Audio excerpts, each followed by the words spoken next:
Hello, all. I am here with Will Foussier, who is one of the co-founders of ASUP. And many of you may know me from previous lives or IOC events. I'm Elisa. I'm the head of marketing here at IOC.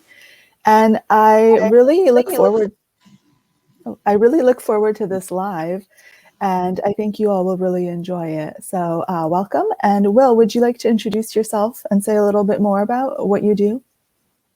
Of course, my pleasure to do so. First of all, thank you so much, Alicia, for having me. It's a pleasure. First time I'm trying LinkedIn Live, actually, quite excited about this. My name is Will Foussier. I'm the CEO and co-founder of ASUP. So what do we do at ASUP? We are a platform that deploys coaching at scale within organization. And indeed, our core mission is really to empower professionals at all levels to maximize their potential and develop the core competencies to perform and lead through change. Two things that I can add briefly about the nature of the solutions we deploy. We have a focus not only on one-on-one coaching, but also on group coaching and peer coaching, and how we combine together individual development plans with collective learning experiences in order to have a systemic impact. And indeed, the other specificities of our model is to have this systemic focus on the organization. We have a core focus on really fostering a culture of coaching within organization through a systemic framework that will foster a culture of learning, inclusion, and retention in the companies we work with. I love that. And I think a lot of our audience will be really interested in learning more about this.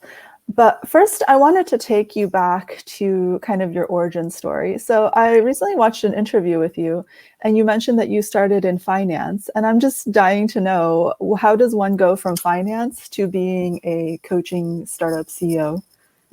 Isn't that obvious? No. Fair enough. Actually, I started in the service industry. And indeed, I had the chance to do a bachelor in Switzerland in one of the best schools in the world, actually, to train for hospitality management and service industry.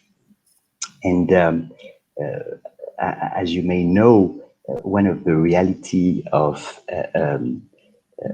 the hotel industry is that it has been overly financialized, in the sense that you have now a large financial institution who essentially own and manage these groups. And so naturally in my training there, I evolved to build a specialization in finance. And this led me, after my bachelor, to join an asset management firm in London called Raymond James. And it was a very interesting experience for me to develop technical, analytical skills. But indeed, there was a lack of purpose and sense of fulfillment for me. And under the influence of a friend, actually, I started to look at the nonprofit world. I was really intrigued and also curious about leveraging the analytical skills that I had developed to drive a social impact. And long story short, this brought me to the US, where at the end of 2014, I joined the Clinton Foundation, and more specifically, the Clinton Global Initiative, what is called CGI, which is really the business branch of the foundation. And as part of their social impact investment team,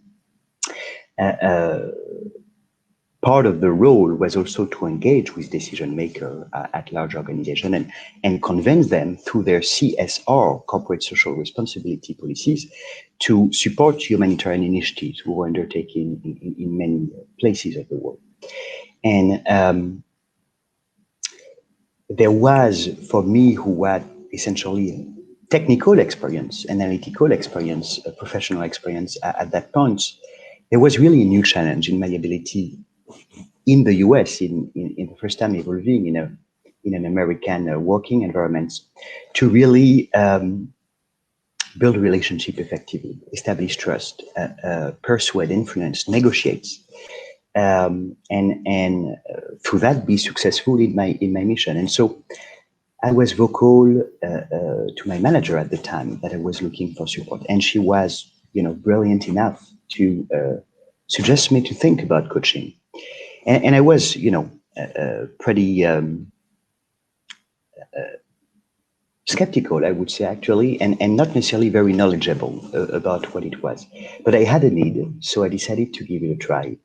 It was a tedious process to find the right coach and to find the right solution for me. But when I did, it was profoundly a life-changing experience to me.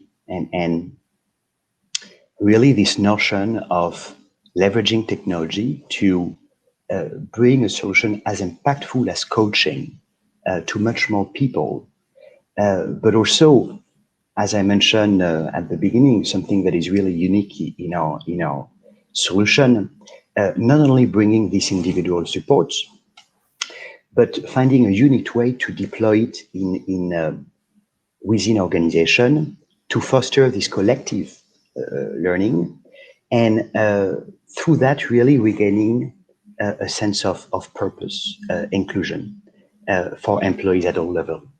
This mission was just fascinating to me, which led me to get back to my studies, move to Boston, do a degree at Harvard, and launch in 2016 ASEP out of the Harvard Innovation Lab. I think that's a beautiful story. You essentially are bringing the profound experience you had to many. Yes, yeah. Yes. I mean, I was privileged, very privileged to be in a professional environment who was visionary enough to provide me that service early on. I'm, of course, a profound believer in investing in people and the impact it can have on organization and their ability not only to succeed, but to maintain a consistent innovation and adapt and lead through change. So when I was able to witness such a powerful impact on a personal level and realize that with the right coach, embracing the right methodology, you can really help anyone develop an entirely new set of skills, of behavioral skills, leadership, and business competencies. And so it becomes an obsession for me to feel we need to bring this to much more people. So I was lucky to be able to carry over that mission. That's great. I wanted to point out to maybe some people that don't know about this is that one of your missions is to really provide coaching, like you said, to all people. And that is particularly to everyone in an organization, not just the traditionally, executive coaching, leadership coaching to C-class individuals. Can you say more about that and kind of your reasoning behind that methodology? Yeah. Yes, of course. Well, first of all, it is important to bring coaching also to the senior leaders and the C-suites. And when you want to be successful at driving systemic behavioral and cultural change in an organization, you necessarily need to engage strongly the senior leadership. But there is also an evolution that is very profound to the period we are in today. Which is, the fact that because of the constant technological innovation and disruptions, because of the demographic shift, by 2025, 75% of the workforce being Gen Z and millennials, because of the cultural shift also that we're seeing, the desire for more fulfillment in the workplace and the necessity to foster working environments that are inclusive of everyone. Because of these shifts, we see more and more leadership being decentralized in organization. And what does it mean? It means, if we look at the beginning of the 20th century and a more 4D approach of management, we really had, these focus on creating, efficiencies and economies of scales and etc. And a role of a manager as a supervisor, and really embracing kind of a waterfall approach to management. Well, now we live in a very different world where we have moved from a Fordist way of things to an agile way of looking at the role of the leadership in an organization, and the role of a manager as a coach, essentially, in a more lean approach to management. And what I mean by saying that leadership is decentralized is the level of innovation and disruption is constant. And you have the need for people at all levels of that organization to be able to be the change agent, to drive that innovation and change. And something that is also very typical to the world we live in is, we see that incrementally people have less direct reports to supervise, but they have to collaborate horizontally with peers, with third parties, in a much more complex and in a much higher volume than before. And so there is profoundly this need to have people at all levels of the organization that can really drive that change and innovation. So that's also why there is the strategic need to expand coaching beyond the C-suite. Wonderful answer. So I wanted to just call out a comment we had from Abdel, and I think you spoke partially to this just now, but he wants you to focus more on this collective learning concept. Do you have anything to add when it comes to this concept of collective learning that ASAP is fostering? Yes, absolutely. It's really fundamental to the solution we're building. We have someone that we admire profoundly at ASAP, actually many, but to name one of them, Dr. Peter Hawkins, who actually designed this framework with F. Turner of systemic coaching. And what is interesting is the notion that if individuals do not grow together, they are likely to grow apart. And there is this belief in our Western societies that personal development is essentially based on introspection and your ability to work on yourself. And this is not wrong at all. But what we know is that it's not enough. And indeed, to get back to what we do at ASAP, something we have learned early on was that deploying coaching at scale was not enough. And that if you can bring coaching to 20, 30, 50 people in an organization, you're going to have an interesting impact, no doubt. But are you going to be able really to drive systemic cultural change in the organization in the way that you can demonstrate by data? Not automatically. And there is a real science in how you can connect this individual work on the collective and organizational level. Something that is fascinating, there is another person that I admire very much, who is Dr. Gianpiero Petuglieri, who is an organizational behavior professor at INSEAD. And he works on this concept of system psychodynamics, but also the fact that a significant part of the fulfillment of individuals do not come from themselves and within, but comes indeed from how they can engage, build relationship, and have a sense of common shared mission with a community of people. And so not only the collective experience is essential to amplify the learning impact of the individual by benefiting from this peer and group coaching experience, but it is also essential in the notion of purpose, that the purpose has to be shared and in order to really drive that engagement, that sense of inclusion and belonging that you need to have to foster a culture of coaching. So I would say that it's not only essential from a learning perspective, it's also absolutely essential from a philosophical perspective to really make sure that we can not only coach the individuals, but the entire organization towards a common goal. Wonderful. It makes me really think of the whole is greater than its parts. Yeah, absolutely. Yeah, That's a very good way to summarize it. Again, I would simply say that if you really want to focus on this organizational impact, you need to coach beyond the individual. And when you coach beyond the individual, you actually provide sustainably more value also to the individuals themselves. And I think it's an essential aspect of organizational coaching to understand, to really drive the type of impact as coaches and professionals we aim to have on our clients. Yeah, I mean, in psychology, we know that the environment is very strong. And you have two kind of potentials for intervention. You have the individual and the environment. And it seems you're actually going at both, which then will create much more sustained change. Yes, indeed. No, you're absolutely right. And also really focusing on the systems and processes and digitize this, that connects the individual to the organization. Because again, well, just give me a sec.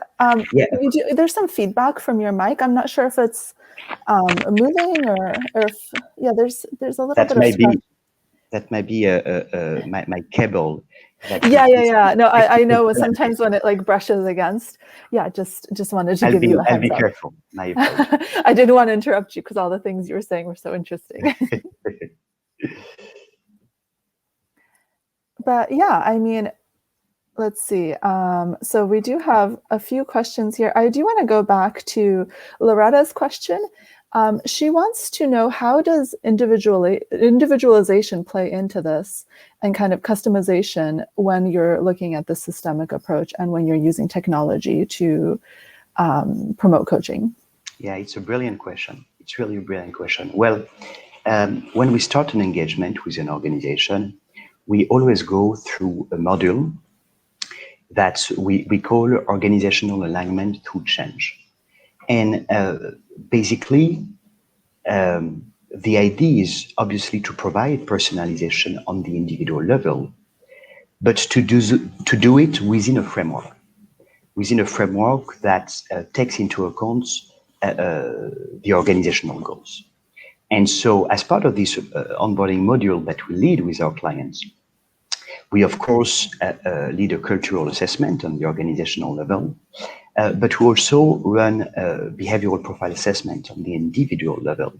And this helps us understand, for instance, the gaps between the goal of the organization, what we call extrinsic goal, and the goal of the individual, intrinsic goal. And fostering that alignment is absolutely essential. First of all, because it's necessary for the organization to educate itself about the very true development needs of its people. And very, very often we realize that they don't have necessarily the right understanding of these before we run these thorough assessments. And bridging that gap is key. But also this will be essential to really tie, I would say, the individual needs and goals to the development goals of the organization. And by creating that connection, we're gonna really significantly foster adoption, engagement on the individual level. So it's really about a mechanism to make that alignment between intrinsic and extrinsic goal so that we can have a level of personalization while, of course, evolving into a broader framework, which is the one also of the organization. All right, I think that was a great answer to Loretta's question. We actually just had another question, which aligns with a question I wanted to ask you. I wanted to ask you, what further innovation do you see in coaching? But Amber also is asking, how do you see advances in artificial intelligence influencing your future trajectory? Yeah, all these are fascinating questions. And, on most of these questions, there are extensive research being conducted right now in the sense that we are learning from this every single day. Look, I think the technology being brought to coaching is absolutely necessary. when indeed we aim, such as we do, to foster the systemic impact in a way that is backed by data. An important part of coaching at scale, the value proposition of coaching at scale, is people analytics. And of course, how we can capture these people analytics in absolute confidentiality on the individual level, but by capturing theme on the organizational level through aggregated data that can help have a better understanding of competency gaps and development needs in order to ensure that your people can master the competencies they need to support your organization's mission. So the people analytics here in the technology is absolutely necessary to help organizations move from being reactive in their talent development strategy to really being proactive and perfectly aligning their talent development strategy with their business strategy. So the role of technology is absolutely crucial there. A word about artificial intelligence and even a word about VR, AR and VR, because this is also a field that is booming in corporate training, and it's absolutely fascinating to see the tech innovation there. So when it comes to artificial intelligence, in the sake of what we do at ASUP, where we can actually gather really invaluable data is one of the common denominator for us to track success of the coaching solutions deployed is the impact toward competency mastery. So in other words, how we can help our users really master specific competencies on leadership development and business excellence, because that's, of course, our core expertise at ASUP. And we can actually clearly see with data that very specific type of coaching experiences, rather than individual or groups, very specific types of assignments, actions, habits to be developed, that are exercised that can also happen in between coaching sessions, but also the deployments of very targeted and highly curated micro-learning solutions, content, and so on. All of these can really create a much more impactful coaching experience. And so we are not at all in a vision where AI could replace the immense value that coaches bring, but where we are in a world where we can really provide the best possible and most impactful coaching experience by bringing the best of technology to enhance impact and the best expert in the world to indeed drive the best coaching practices. So it's really about how this intelligence can also help coaches understand how can I help my client get there faster? How can I have twice the same impact, as Dr. David Peterson would say, how I can have twice the same impact in half the amount of time.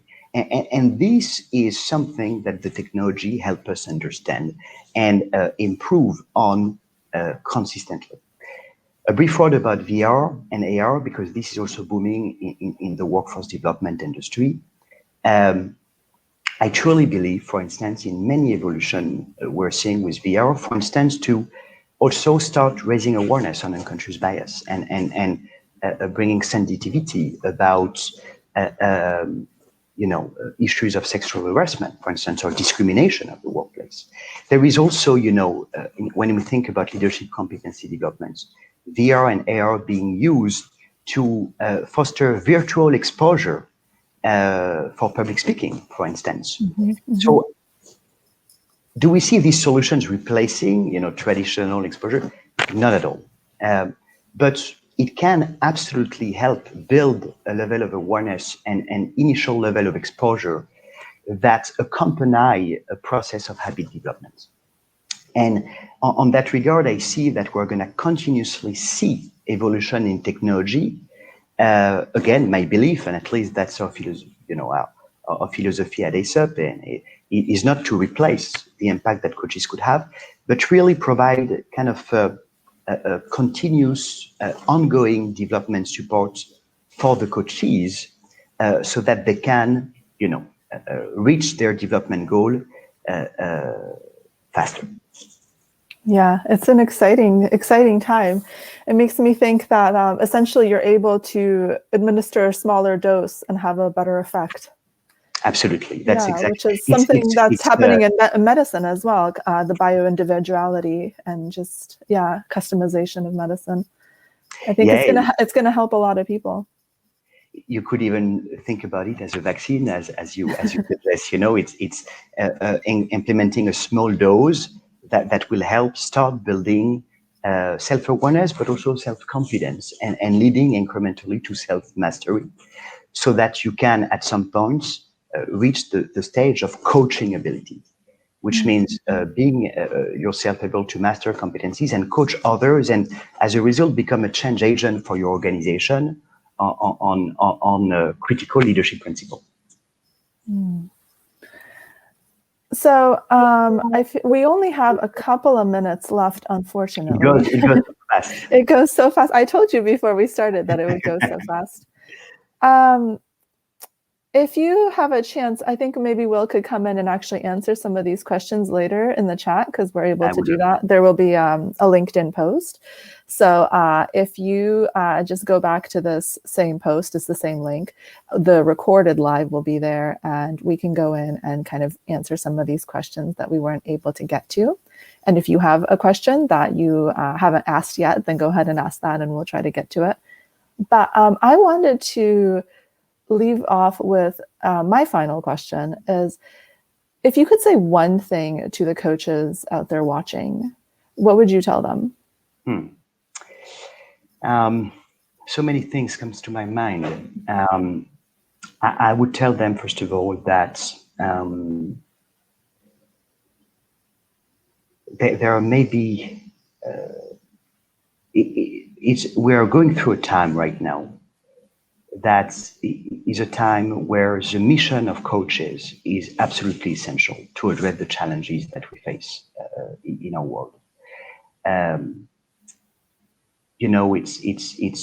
This needs to recreate meaning, recreate purpose, recreate connection, and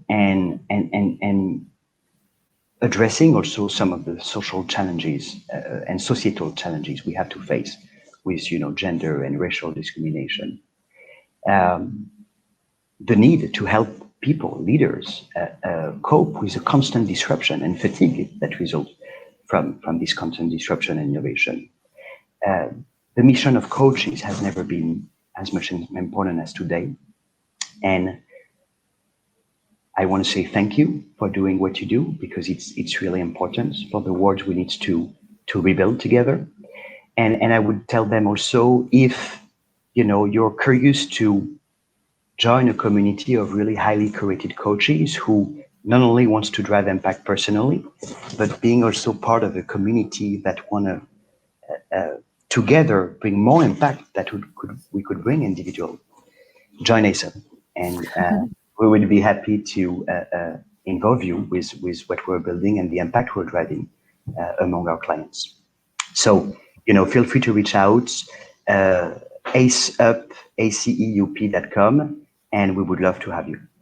And yeah, I would encourage you to follow ASAP on LinkedIn to stay connected. They often have really interesting trainings, and we do have a conference coming up. And so that, I think, will be a really wonderful event if you enjoyed this conversation. And if you enjoy these LinkedIn Lives, then go ahead and also follow Institute of Coaching on LinkedIn. And we actually post each one that's coming up in the following week. But if that's confusing, you can also just go to our website, and it's right there on the top banner. And thank you all for attending. Like Will said, this always goes by so quickly. But really feel free to connect with either of us and keep the conversation going. We really value your attendance and just all the super insightful questions that you brought. And we will see you again in 2 weeks with another LinkedIn Live.